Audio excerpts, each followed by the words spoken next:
GPBAASCRI, Archaeological, Astronomical and Scientific Research Institute to give welcome address.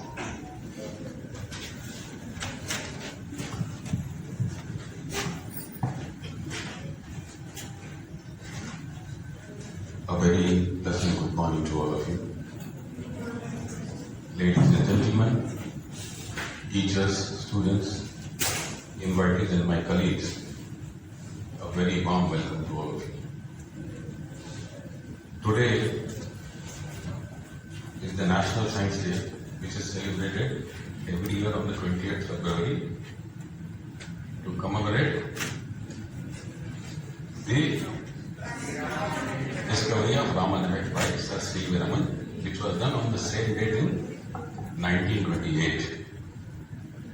The theme of this year's National Science Day is Global Science for Global Well-being. This theme has been chosen to reflect the current scientific challenges and developments globally and their use for the human well-being. This day we have with us Prof.PVRanganayakulu, a renowned academician, a well-known science communicator, an author, a museologist, an historian, etc., etc., etc., etc. So many etc. that we know about him as he speaks and as I welcome him. Professor Ranganayakulu has achieved great success both in his academic and professional endeavors. He was Professor of Ayurvedic Sciences in Tirupati, in the SV Ayurvedic College, and during his tenure, he has contributed significantly in the field of traditional medicine, helping to promote its use and awareness both nationally and internationally. It was during that time that a unique medicinal garden was designed and developed with his close involvement in the Regional Science Center, Tirupati. Normally we see medicinal gardens which talk about the plants. And you will say, okay, this plant is used for this, the bark is used for this. But this particular medicinal garden was based on diseases. When we say we eat Chyawanprash, what is contained in Chyawanprash? Those plants were there. And most of them were endemic to the Tirumala hills. So all these thoughts, that's why I say he's a science communicator. In addition to his academic pursuits, Professor Ranganayakulu has also excelled in his work as a consultant in the head of the dictionary department at Ramoji Film City, Hyderabad. His contribution to this field has been invaluable and his expertise has helped to bridge the gap between languages and cultures. He was closely associated with this institute while we were designing and developing the new gallery on experience science during the year 2022, especially in the development of Telugu writers for the exhibits. He is presently involved in developing a Telugu to Telugu and English to Telugu dictionary, which will be the largest dictionary probably in this world. So that is his interest in languages. Furthermore,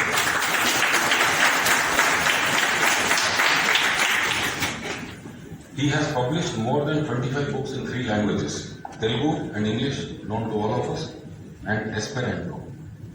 Now, Esperanto is a language which is an auxiliary language which is used by only 2 million people worldwide. And in India, there are hardly a handful of people who know this language, at least one of them. So, what I understood from Professor Ranganayakulu is that it has been internationally accepted to be the language of communication internationally.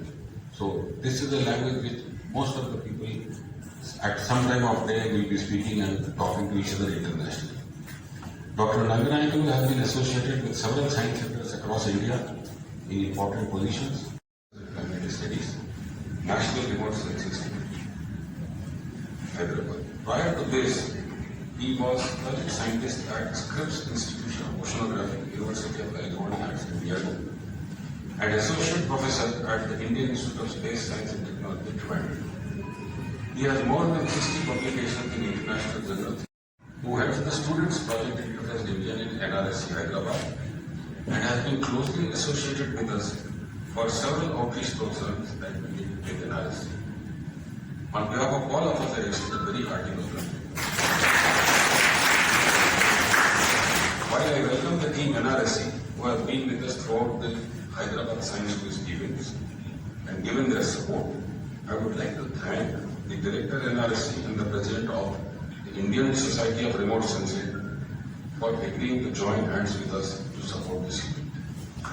I would also like to thank the school management of all the schools those took part in the Hyderabad Science Quiz and the parents for encouraging their wards to participate in the quiz program.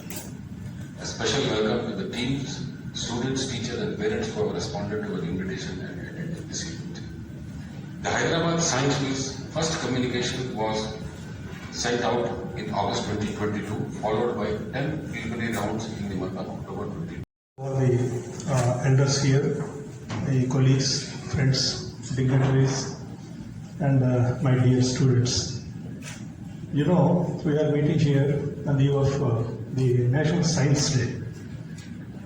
We know the reason why we celebrate this Science Day. And why should we celebrate the Science Day? Because science is a very important part of our lives. And because it is a very important part, we are celebrating the science as a very important component of our life. And we have to understand what it gives to us and what we can do for it. So this year, every year we change the topic. Every year we choose a special topic to discuss something on this special day. So this year we are talking about the global science for the India's future. In fact, the real theme is global science for the future of the globe, the future of the world. Usually when we think of, say, science, we know, but what is the global science? Because when we think of the global science, so what is the global science? Is there any national science or international science?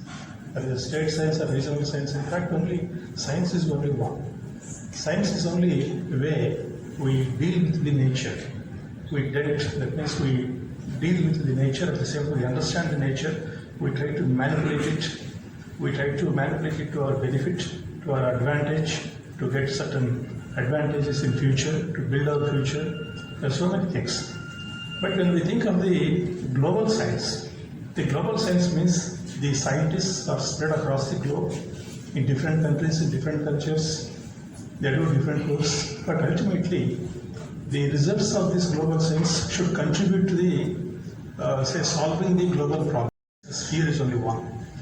And we live in a, ecosystem. That ecosystem is only one ecosystem. This is only biosphere 1. So in this biosphere 1, there is no biosphere 2. So if one spoils the biosphere 1, the entire biosphere gets spoiled. That means the pollution is spread from one country to another country. So anything we can dealing with this biosphere 1, it is extremely dangerous that it may endanger our lives in the future. So the scientists working across the globe should think of common future and securing our future and building our future. So the global science is something the scientists are contributing to sharing the knowledge, sharing the resources and building the future for our benefit. Because we know that the environment is getting spoiled, so it is the new mantra is the climate change. The climate change, once the climate gets changed, because the climate, present climate where we are living, in fact it is what we say the Pleistocene climate. But these days we say it is the Anthropocene climate, because the human being is contributing to the climate change, and this climate may endanger our lives in future, because we don't know what happens to the microorganisms in future. If the microorganisms or the ecosystem is spoiled, we can't make the milk into curd, we can't manufacture vaccines, we can't manufacture anything, because the chemistry, the basic biochemistry is spoiled. The viruses, bacteria, the entire human life is at peril. So in future, something may happen. So we have to see what are these challenges. So when we think of this global science, and because we are living in India, we have to think of the India science in India. So when we think of science in India, we have to think of appropriate science, because science is a very big canvas. there can be nuclear weapons, there can be radiation, there can be, say, electricity, or there can be computers, or biochips. So anything can be there. So medicine, technology, engineering. We don't need every aspect of the science and technology. We need certain aspects. Because for our country, for our India, we need to tailor our needs, we have to tailor our own technology. So we have to think of only appropriate science in India. And there are certain areas where we need growth, there are certain areas we don't need growth. And in fact, R&D is very important, research and development, as you know. And at the same time, the so-called interdependence is very important in the science. Usually we think that I need independence. India is an independent country. Earlier we were not independent, we were dependent on the Britain. In fact, the independence or dependence, both are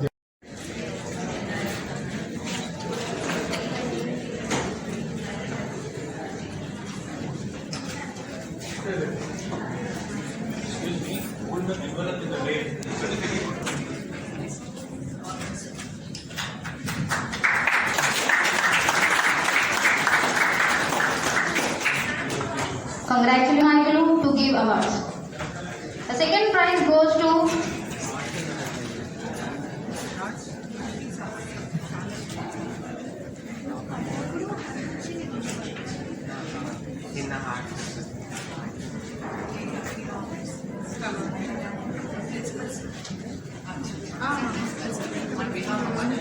on behalf of our student, this principal is taking the award.